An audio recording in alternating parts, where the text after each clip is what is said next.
होगा, कुछ तो आपको प्रेरणा ऐसी मिल सके, कहाँ कमी हो रही है, कहाँ गलती हो रही है। तो आज अपने विषय को मैं सीधा यहीं से शुरू करने की कोशिश करूंगी कि सबसे पहली बात जो गलती हो रही है वो ये हो रही है कि हम ध्यान में रेगुलर नहीं हैं। आप खुद अपने आप को देख लीजिए, हम रेगुलर नहीं हैं। कम से कम 3 बार ध्यान के लिए हमें बैठना है। योगी जी महाराज 5वीं 6वीं क्लास के 10वीं क्लास के बच्चों से ये बात कहते थे कि बेटा 3 बार आंख बंद करके बैठो। अब आज हम 70-80 साल के हो गए, हम अभी तक वही पकड़ के बैठे हैं कि हम 3 बार 20-20 मिनट बैठ लें। और इस सभा में ऐसे बहुत से लोग होंगे जो, मैं हाथ तो नहीं खड़ा करना चाहूंगी, जो अभी भी 3 बार में नहीं बैठ रहे हैं। ईमानदारी से हाथ खड़ा करेंगे, ठीक है ना? तो फिर रिजल्ट कैसे आएगा? इसलिए क्योंकि मेरा अनुभव ये कहता है कि इसमें सबसे पहली और सबसे बड़ी जो जरूरत है वो है रेगुलर होना। इसलिए आज से इस शिविर से ये गांठ बांध के जाइएगा कि भाई अभी हमें ध्यान में रेगुलर बैठना है। और जो लोग धीरे धीरे जिम्मेदारियों से मुक्त हो रहे हैं, यहाँ तो हमारी सभाओं में तो ज्यादातर जिम्मेदारियों से मुक्त लोगों की संख्या अधिक है। हर दिन व्हाट्सएप यूट्यूब चलाते रहते हैं हम। अब इसको क्यों ना बढ़ाने की सोची जाए। योगी जी महाराज का सेंटेंस है, वो कहा करते थे कि क्या आंख खोल खोल के बाहर देखते रहते हो? जब भी अपने घर के काम धंधे से छुट्टी मिले तो आंख बंद करके बैठो। काम छोड़ के बैठने को नहीं कहते थे। काम अगर है, काम बहुत है, अभी जिम्मेदारियां बहुत है, तो 3 बार से शुरुआत करो। लेकिन जैसे जैसे हमारी जिम्मेदारियां कम होने लग जाएं, वैसे वैसे हमें इस समय को बढ़ाना है। यहाँ तक कि वो बच्चों तक से ये बात कहते थे। ट्रेन में हम लोग जा रहे होते थे तो हम लोग से कहते थे कि आप खिड़की के बाहर देखे जा रहे हो, 2 घंटे से हम देख रहे हैं, तुम खिड़की के बाहर ही देख रहे हो। आंख बंद करके बैठो, क्योंकि जब भी हम आंख खोल के बैठते हैं तो हम एनर्जी का लॉस करते हैं। कौन सी एनर्जी का लॉस करते हैं? ईश्वरीय ऊर्जा का तो लॉस कर रहे हैं। और कौन सी एनर्जी हमारे पास? ईश्वरीय एनर्जी के सिवा तो और कोई एनर्जी हमारे पास है ही। तो उस एनर्जी का हम लॉस करते हैं। इसलिए जब भी समय मिले, मैं आप लोगों से कहना चाहूंगी, जब भी समय मिले ज्यादा से ज्यादा हमें आंख बंद करके बैठना है। दूसरी बात है कि कोशिश करें, अगर संभव है तो सेम टाइम पर बैठें। अगर हमारा डेली का एक रूटीन तो फिक्स होगा ही ना कुछ ना कुछ, तो कम से कम 2 बार तो 3 बार में से कम 2 बार तो कोशिश करें कि फिक्स टाइम पर आप बैठें। तीसरी बात जो मुझे कहनी है वो ये कहनी है, डॉक्टर साहब तो अपने लेक्चर में कहते हैं कि भाई सवेरे उठो और कुछ करने की जरूरत नहीं, सीधे अपने बिस्तर पर बैठ जाओ। ये शुरुआती है। जब आपने ध्यान सुना था सबसे पहली बार, जब 7वें दिन के शिविर में गए थे पहली बार, तब वहां आप ये सीख कर आए थे। लेकिन अब इससे थोड़ा आगे बढ़ना है, क्योंकि ये तो खाली इसलिए था कि आप नहीं बैठ पाते थे तो अब बैठने लग गए। बैठना सीखे तो सही कम से कम।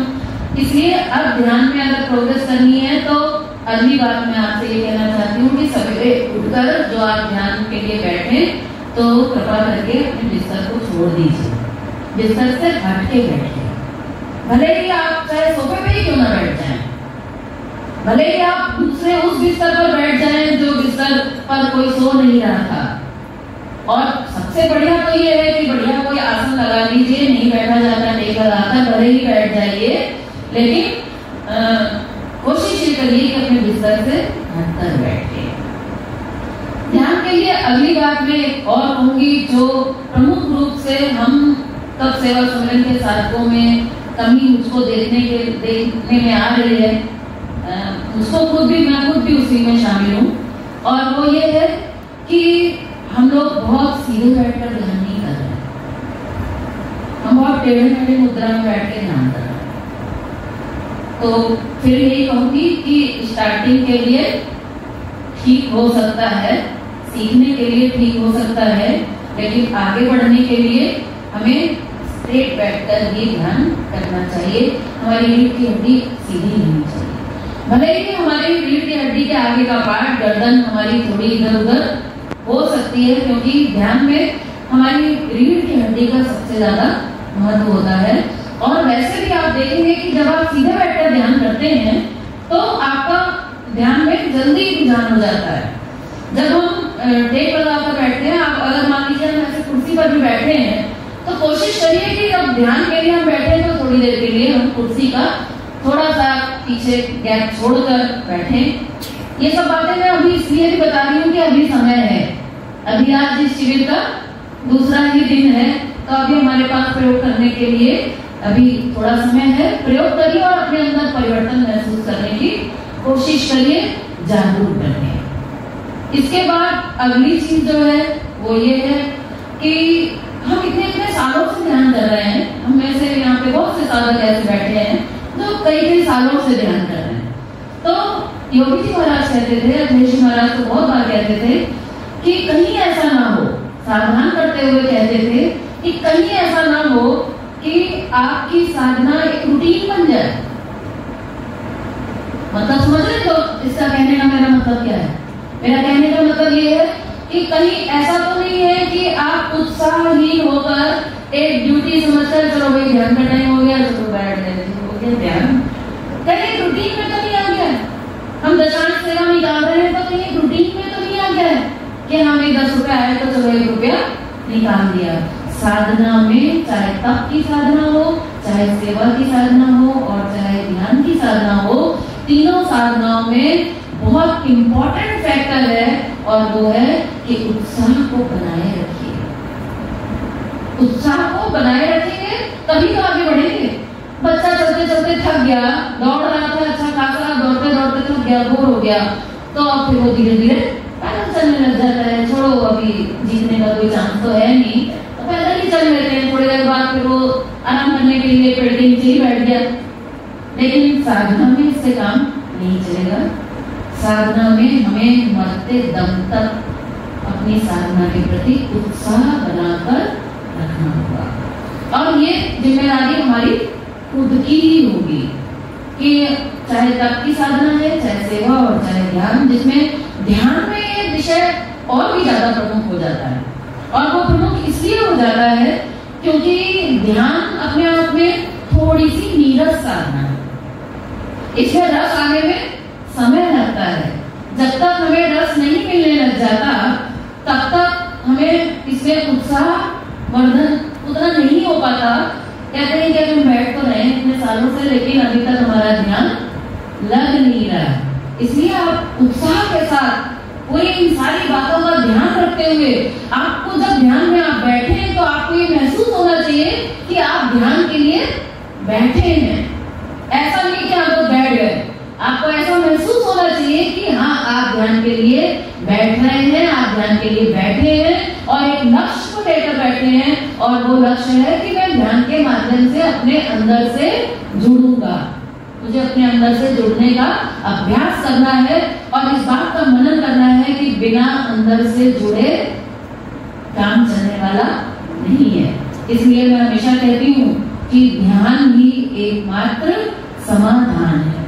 रामचरितमानस में इसको बहुत अच्छे से समझाया गया है। बड़ा सर्वोच्च उदाहरण रामचरितमानस में दिया गया है कि जब भगवान शिव को जब सती का परित्याग करना था, कल हम लोग चर्चा सुना है शशि से कि जब सीता जी का वेश धरा सती माता जी ने, तब भगवान शिव ने उनका परित्याग करने का संकल्प किया। हम लोग भी बहुत से संकल्प करते हैं, घर परिवार के संकल्प करते हैं, अपने काम धंधे के संकल्प करते हैं, साधना के संकल्प करते हैं, बड़े बड़े संकल्प जीवन में आते रहते हैं, लेकिन उन संकल्पों को पूरा करने की हमारे अंदर क्षमता और योग्यता नहीं होती है।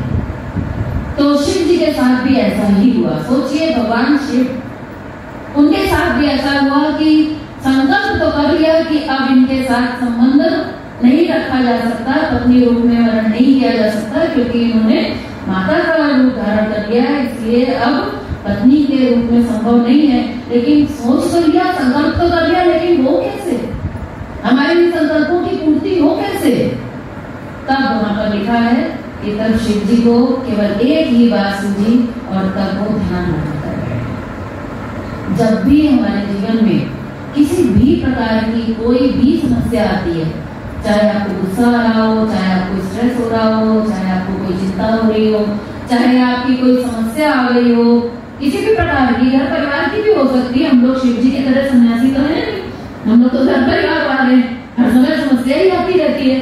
तो उस समस्या का समाधान अगर हमें प्राप्त करना है तो ध्यान से बढ़िया और कोई साधन नहीं। लेकिन अगर आप सोचें कि आज समस्या आई है तो चलो आज ध्यान में बैठ जाएंगे तो समाधान मिल जाएगा, वो मिलने वाला नहीं है। शिव जी को इसलिए समाधान मिल गया क्योंकि वो ध्यान का निरंतर अभ्यास करते थे। वो तो निरंतर ध्यान पे ही रहते हैं। आप शिव जी की मूर्ति को आप देखें, फोटो को आप देखें तो उनकी आंखें हमेशा आधी ही खुली होती है। तो ऐसी अगर हमारी पहले से ध्यान की साधना चल रही होगी, देखिए समय बहुत कठिन चल रहा है। ये जो समय चल रहा है ये अच्छा समय नहीं है। कितनी बीमारियां फैल रही हैं, कितना तनाव फैल रहा है, कितना हार्ट अटैक हो रहे हैं यंग एजेस में, कितना कुछ चल रहा है।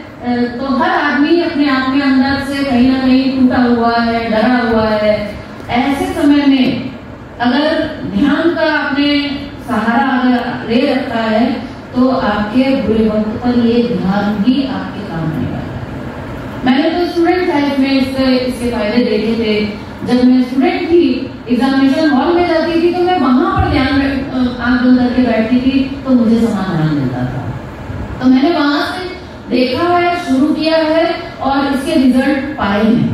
तो अब तो वो तो एक छोटा विषय था, नंबर कम भी आ जाते तो कोई इतना बड़ा नुकसान नहीं था। लेकिन अब जिस जीवन में हम जिस जगह पर खड़े हैं, केवल अपनी ही जिम्मेदारी हमारे ऊपर नहीं है, पूरे परिवार की, बच्चों की, सबकी जिम्मेदारियां हमारे ऊपर हैं। इसलिए ऐसे में मैं आप लोगों से बार बार कहूंगी कि ध्यान के उस सहारे को आप हमेशा अपने साथ रखिए, क्योंकि सबसे बड़ा सहारा अगर दुनिया में कोई है तो वो है परमात्मा। और उस परमात्मा से मिलने का तरीका अपने खो जाने का। हम जब तक खुद हाथ पैर मारते रहते हैं, हाथ पैर मारने के लिए मना नहीं है, भगवान ने हाथ पैर इसीलिए दिए हैं कि थोड़े मारे जाए। लेकिन हम सोचते हैं कि हम सारा समाधान खुद कर लेंगे। हम किस चीज का इस्तेमाल करके अपने समाधान ढूंढ सकते हैं? उसके लिए केवल हमारे पास दो ही अस्त्र हैं, मैं और मेरा। मैं कर लूंगा और मेरा परिवार तो मेरे साथ है, हम सब मिलके इसका समाधान कर लेंगे। और याद रखिएगा, ये मैं और मेरा जहां तक है वहां तक परमात्मा नहीं है। और जहां परमात्मा नहीं है वहां पर समस्याएं हैं, वहां समाधान नहीं है। हम अपना कर्तव्य तो कर सकते हैं, समाधान की दिशा में हम कर्तव्य कर सकते हैं, लेकिन असली चीज क्या होगा? सहारा हमें अंदर का चाहिए। रामचरितमानस में इसको बहुत जोर देकर समझाया गया है, जहाँ कहा गया है कि दिमाग में केवल भगवान का सहारा और दिल में केवल भगवान का प्यार। उसके बाद हाथ से आप क्या करते हो ये बिल्कुल अनइम्पोर्टेंट है। आप क्या करते हो, क्या नहीं करते हो, उसका कोई भी महत्व नहीं है। महत्व केवल है कि हमारे दिमाग में उस परमात्मा का कितना सहारा है, उस परमात्मा का जो हमारे भीतर है। मुझे नहीं पता कि आप इस परमात्मा का क्या मतलब निकालते हैं, लेकिन मैं जिस परमात्मा की बात कर रही हूँ वो केवल उस इंडिविजुअल परमात्मा की बात कर रही हूँ जो इंडिविजुअल हमारे भीतर बैठा, मैं उसकी बात कर रही हूँ। उसका सहारा दिमाग में और उसका प्यार दिल में। सहारा करना तो फिर भी आसान होता है, लेकिन प्यार करना बहुत मुश्किल होता है, क्योंकि हमारा प्यार जो है वो इतना ज्यादा बटा हुआ है कि कल हम लोग सुन रहे थे, जननी जनक बंधु सुत दारा तन धन भवन सुहृद परिवार। राम जी कहते हैं कि कोई बात नहीं, हम तो इस दुनिया में आए हैं, इस भवसागर में आए हैं, तो ये सब तो हमारे साथ होने वाला है, हम तो इन सब में फंसने ही वाले हैं। लेकिन इससे बचने का एक सरल उपाय भगवान कहते हैं सबके ममता ताग बटोरी।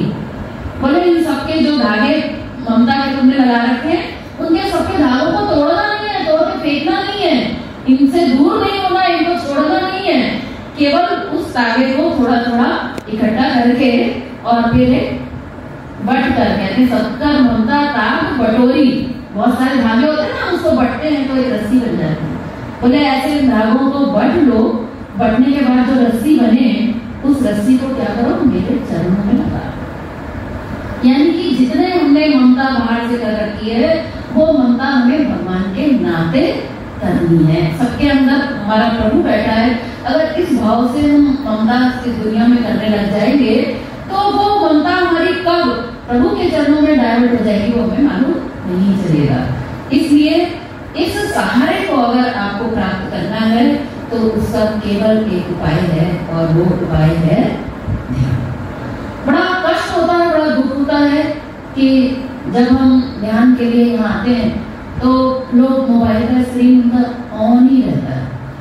कम से कम ध्यान में बैठने के लिए ये सब में ध्यान के अनेक बिंदु जो हमें अभी सुधारने की जरूरत है उस पर मैं थोड़ा प्रकाश डाल रही हूँ।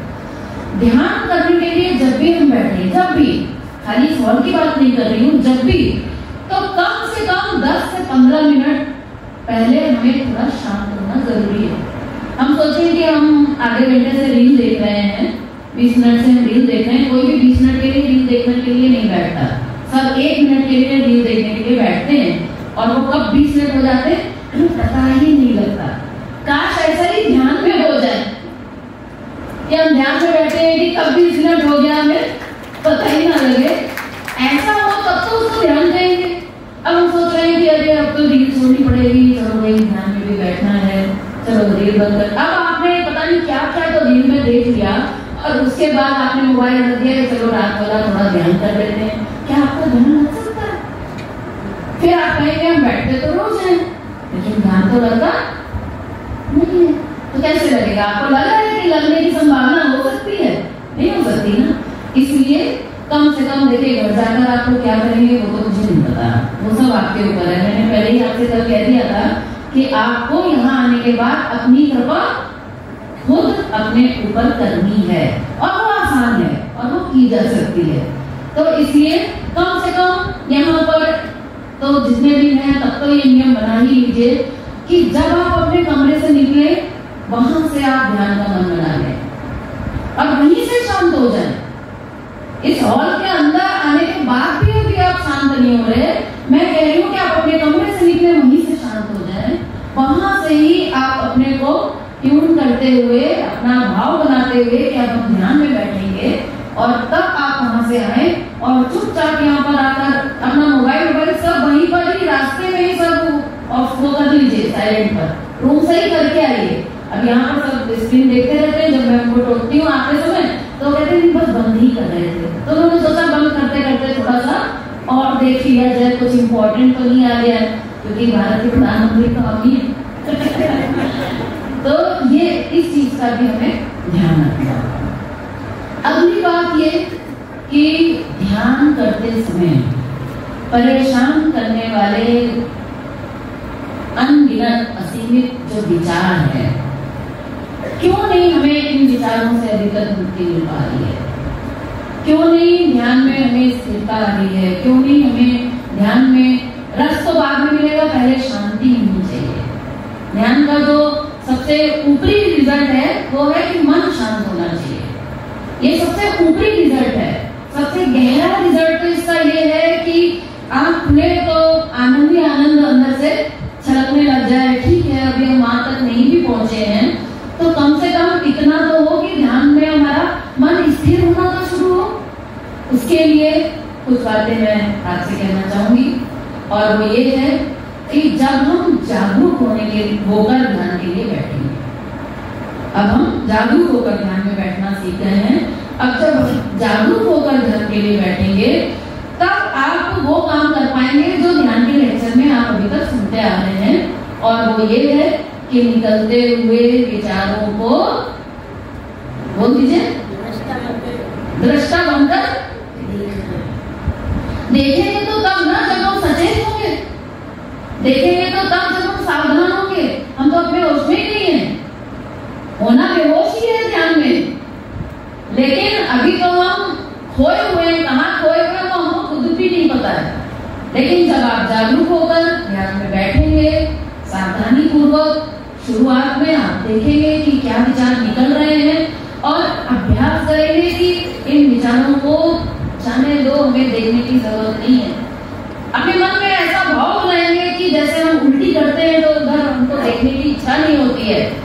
अपनी उल्टी देखने की इच्छा नहीं होती ना, लगता है कि जाने तो इसको निकल गया, चलो अच्छा हो गया, निकल गया ये तो अच्छा हुआ, राहत मिली, बड़ा अच्छा हुआ, लेकिन उधर देखने की इच्छा नहीं होती।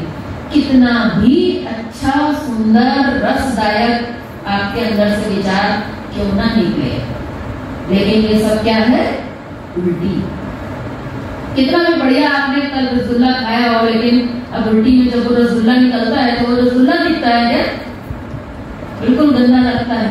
तो ऐसे ही ये जो विचार, ये जो विकार अंदर से जो गंदगी निकल रही है, इसको हमें दृष्टा भाव से देखना है। अगर आपसे ये भी नहीं हो पाया, बहुत दिन हो गए दृष्टा भाव से देखते देखते, लेकिन अभी तक हमें नहीं आ रहा, अभी तो हमने देखना शुरू ही नहीं किया, सच पूछो तो। जिनका भी अभी ध्यान में, मैं सबको नहीं कह रही हूँ, याद रखिएगा, जिसकी बहुत से लोग इस सभा में बैठे हैं, कुछ तो मैं जानती भी हूँ जिनका बहुत अच्छी ध्यान की साधना चल रही है, लेकिन मैं मेजोरिटी की बात कर रही हूँ, जिनकी ज्यादा से ज्यादा लोगों का ध्यान नहीं लग रहा है, मैं उनकी बात कर रही हूँ। सच पूछो तो अभी तो हमने दृष्टा भाव से देखना सीखा ही नहीं है। दृष्टा भाव से पहले हमें देखना सीखना है, उसके बाद वो स्थिति आएगी कि दृष्टा भाव भी खत्म हो जाएगा और विचार कब आ रहे हैं, कब जा रहे हैं, कहां से आ रहे हैं, कहां से जा रहे हैं, हमें उसका भी आभास नहीं होगा और वो बड़े सहज भाव से आसानी से भीतर से बाहर निकल जाएंगे। अगर आपसे दृष्टा भाव से देखना नहीं हो रहा तो उसके लिए भी एक और सरल उपाय है। मैंने थोड़ा अभ्यास किया, थोड़ा विचार किया, थोड़ा चिंतन और मनन किया, तो मैंने देखा कि बहुत सारी ध्यान की जो संस्थाएं हैं, क्या कारण है कि वो सांस पर ध्यान करने की बात बताते हैं। तो मैंने इस पर भी थोड़ा होमवर्क किया और उसमें से जो मुझे समझ में आया वो भी मैं आपके सामने रखना पसंद करूंगी। मैंने सोचा कि ध्यान में अक्सर लोग कहते हैं कि भाई सांस पर ध्यान दो, तो मैं ऐसा समझती थी कि अगर हम सांस पे ध्यान देंगे तो ध्यान देने वाला तो फिर मैं ही रहूंगा। तो हम कहते हैं कि जब तक मैं रहेगा तब तक ध्यान हो नहीं सकता। तो क्या है इसके अंदर, विज्ञान क्या है, क्या रहस्य है, क्यों इतने बड़े बड़े विपश्यना के इतने लाखों शिविर आज देश भर में विदेशों में लगाए जाते हैं। अन्य और भी कई जगह पर मैंने पढ़ा और देखा सुना। तो सांस पर ध्यान, तो इस पर मैंने जब आत्मचिंतन किया, बहुत ज्यादा मैंने कोई ऐसा स्टडी नहीं किया, लेकिन मैंने खुद जब अपने ऊपर प्रयोग किया तो मुझे कुछ गुरु की कृपा कहिए या क्या कहिए कि अक्सर ऐसा हो जाता है कि मुझे क्लिक हो जाता है, मुझे बात समझ में आ जाती है कि ऐसा क्यों हो रहा है, उसके पीछे क्या विज्ञान है। तो मुझे जो बात समझ में आई वो मैं आपके साथ शेयर करना चाहूंगी। और वो बात मुझे ये समझ में आई जब मैंने थोड़ा सा इसका अभ्यास करके देखा कि दृष्टा भाव से देखना आसान हो रहा है या ये आसान हो रहा है, दोनों में क्या संतुलन है, क्या कंपैरिजन है। तब जब मैंने देखा तो मैंने पाया कि अगर हम सांसों पर थोड़ा सा ध्यान देते हैं, क्योंकि हम दृष्टा भाव में भी तो जब नहीं जा पाते हैं तो हम वहां पर भी तो हम थोड़ा परिश्रम पूर्वक ही ध्यान देते हैं ना। तो जब हम अपनी सांसों पर उसी तरह से, जैसे हम दृष्टा भाव से देखने के लिए कहते हैं, वैसे ही दृष्टा भाव से निकलते हुए विचारों को न देखकर आप अपनी सांसों को देखिए। बात एक ही है, देखना दृष्टा ही भाव से है, लेकिन दिक्कत क्या हो रही थी कि जब हम निकलते हुए विचारों को दृष्टा भाव से देख रहे थे तो वो विचार कौन से विचार थे, जो हमारे जीवन से संबंधित थे। उसमें कहीं हमारा बेटा निकल आता था, कभी कभी हमारी वाइफ निकल आती थी, कभी हमारा ऑफिस निकल आता था, कभी सुख निकल आता था, कभी दुख निकल आता था। तो हमारे साथ प्रॉब्लम ये हो रही थी कि हम उसको दृष्टा भाव से देख नहीं सकते। अब अगर बच्चा खेलता हुआ आपके सामने ध्यान में अगर आ जाए तो आप उसको दृष्टा भाव से देखेंगे तो थोड़ा आपके लिए मुश्किल हो सकता है। तो मुझे ऐसा लगा कि अगर हम जिस समय बच्चे का विचार इधर से निकल रहा है, अगर उस समय हम उधर ना होके अगर हम इस समय अपनी सांसों पर व्यस्त हो जाएं, अगर दृष्टा भाव से हम अगर अपनी सांसों को देखते रहें तो वहां तो ऐसा कोई अट्रैक्शन ना, तो वहां पर कोई विरोध की बात है, सांस में कोई विरोध नहीं है। है, निर्विरोध सांस आ रही है, ना ही उसमें कोई आसक्ति की बात है कि हम सांस में चिपक जाएं या हम उससे अटैच हो जाएं या हम सांस के बारे में कुछ सोचने लग जाएं। तो वहां तो सांस में तो ऐसी कोई संभावना ही नहीं है।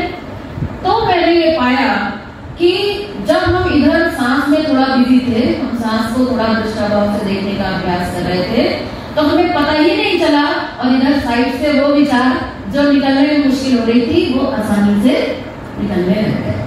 तो सांसों पर क्यों कहा जाता है मुझे नहीं पता, कौन किस भाव से बताते हैं, उनका क्या और बड़ा साइंस होगा और बड़ा कुछ अध्यात्म का कुछ बड़ा और रहस्य होगा, मैं नहीं कह सकती। और मेरा अनुभव जो है वो ये कहता है कि अगर हम थोड़ा सा सांसों की हेल्प लेंगे तो शायद और अच्छे रिजल्ट हमको मिल सकते हैं। तो अगर आप चाहें तो उसका भी प्रयोग करके देख सकते हैं। उससे क्या होगा कि जब हम सहज भाव से सांसों को हम देखेंगे तो आप देखेंगे कि आप धीरे धीरे धीरे धीरे शून्य में जाने लग जाएंगे। और जब तक हम शून्य में नहीं जाते तब तक हमारा उस परमात्मा के साथ कांटेक्ट नहीं होता। अगर हम 1% भी हैं, मैं अगर हम 1% भी अगर हैं तो मुझे ज्यादा तो नहीं पता, लेकिन कबीरदास जी ने जैसा लिखा है उसके अनुसार तो अगर 1% भी अगर मैं है तो फिर परमात्मा वहां पर नहीं है, क्योंकि कहते हैं कि जब मैं था तब हरि नहीं। मुझे लगता है मैं मेरा का और उस परमात्मा का वैसा ही संबंध है जैसे अंधकार और प्रकाश का। या तो अंधेरा रहेगा और या प्रकाश रहेगा। प्रकाश आने के बाद भी अगर अंधेरा है तो इसकी संभावना नहीं के बराबर है।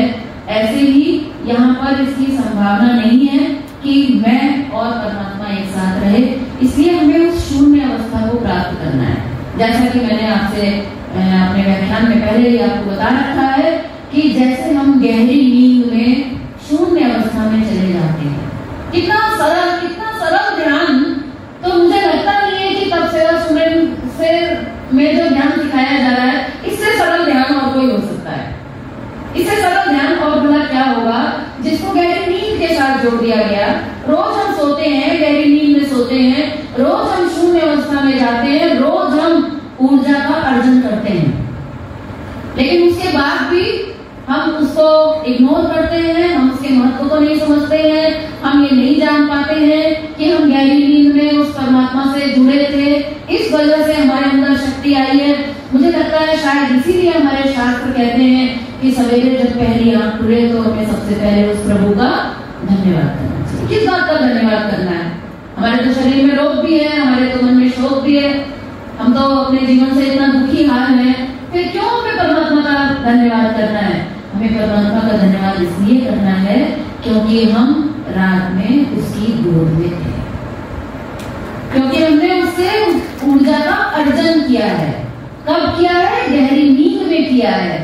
कैसे किया है? शून्य अवस्था को प्राप्त करके। तो जब शून्य अवस्था में अनजाने में जाकर आपको इतनी एनर्जी आ जाती है कि रात को हम थककर सोते हैं। अगर आपसे अभी हम कहें कि अभी ये सेशन पानी पीकर आइए, उसके बाद फिर एक सेशन लिया जाएगा, तो आप कहेंगे भैया बस करिए, हम सवेरे से बिना टेक लगाए बैठे हैं, बहुत मुश्किल है, अब हमारी एनर्जी नहीं है सुनने की। हमसे अगर कोई कहे कि चलिए अभी एक लेक्चर और देना है तो कहेंगे भैया अभी माफ करो, कल देखेंगे। तो ऐसा रात भर में, कल तक में ऐसा क्या परिवर्तन है? जो बोलने वाला बोलने को तैयार है, सुनने वाला सुनने को तैयार है। क्यों?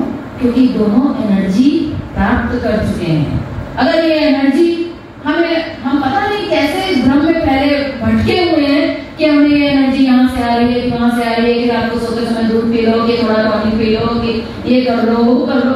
इतने सारे भ्रम क्यों है हमारे दिमाग में? क्यों अभी तक हमको ये स्पष्ट नहीं हुआ है कि साक्षात परमात्मा की गोद में हम जाते हैं, उसके संपर्क में हम जाते हैं, उससे हमारा योग होता है और उस योग से हम एनर्जी का अर्जन करते हैं।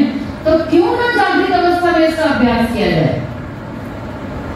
जो अनजाने में चीज प्राप्त होती है उसकी वैल्यू नहीं है, वो तो ऐसे ही बेकार चली जाती है। दिन भर हमने जो सवेरे जो हमने एनर्जी प्राप्त की थी उसको किसने इतना संभाल के रखा? आपने उसकी कितनी वैल्यू लगाई? कुछ भी वैल्यू नहीं लगाई। आपने तो ये समझा कि ये तो हमें फ्री में मिली है, और बात सही है, फ्री में मिली है, हर एक को मिली है, समान रूप से मिली है, जानवरों को भी मिली है, पशु पक्षियों को भी मिली है, तो ऐसी कौन सी खास बात हो गई, वो तो सबको ही मिली है। लेकिन जो ऊर्जा हम स्वयं अर्जित करते हैं, जो ऊर्जा हम जागृत अवस्था में अर्जित करते हैं, जो हम ध्यान की साधना के माध्यम से जो हम अर्जित करते हैं, वो बहुत ज्यादा पावरफुल एनर्जी है और उसकी हमें कद्र होती है और उसकी हमें वैल्यू होती है। इसलिए ध्यान में इस बात का हमें बहुत अधिक ध्यान रखने की जरूरत है कि जागृत अवस्था में हमें केवल उतना अभ्यास करना है जितना हम गहरी नींद का अभ्यास करते हैं। कितना करते हैं गहरी नींद का अभ्यास? कुछ करते हैं क्या गहरी नींद के लिए अभ्यास? कुछ भी नहीं करते हैं। जैसे ही हमारी चेतना थोड़ी शिथिल होती है, जैसे ही हमारी चेतना थोड़ी शांत होती है, वैसे ही वो अंदर वाला परमात्मा हमें अंदर खींच लेता है। थोड़ा सा हमें शून्य होने की जरूरत है। शून्य होना सच पूछो तो हमारे वश में नहीं है। शून्य तो हमें परमात्मा बनाता है, लेकिन हम कम से कम थोड़े कम तो हो, थोड़े हल्के तो हो। 100% से 50, 50 से 40, 30, कम से कम 20% तक पर तो हम आए। अगर इतना हम आ सके, इतना अगर हम शांत हो सके, अगर इतना हम स्थिर हो सके जागृत अवस्था में, अगर हम ध्यान में भी अगर बैठे हैं, जागृत अवस्था में ध्यान करने बैठे हैं, उसके बाद भी अगर हम सोच रहे हैं कि चलो सारी प्लानिंग हम इसी समय कर रहे हैं, क्योंकि हमारे पास बाद में तो प्लानिंग करने के लिए समय ही नहीं है, बहुत व्यस्त व्यक्ति हैं, तो अभी समय मिला है तो चलो अभी सारी प्लानिंग निपटा लेते हैं, ध्यान तो वैसे भी नहीं लगना है। जब वो प्लानिंग में ही लग जाएंगे तो क्या लगेगा कैसे? इसलिए बार बार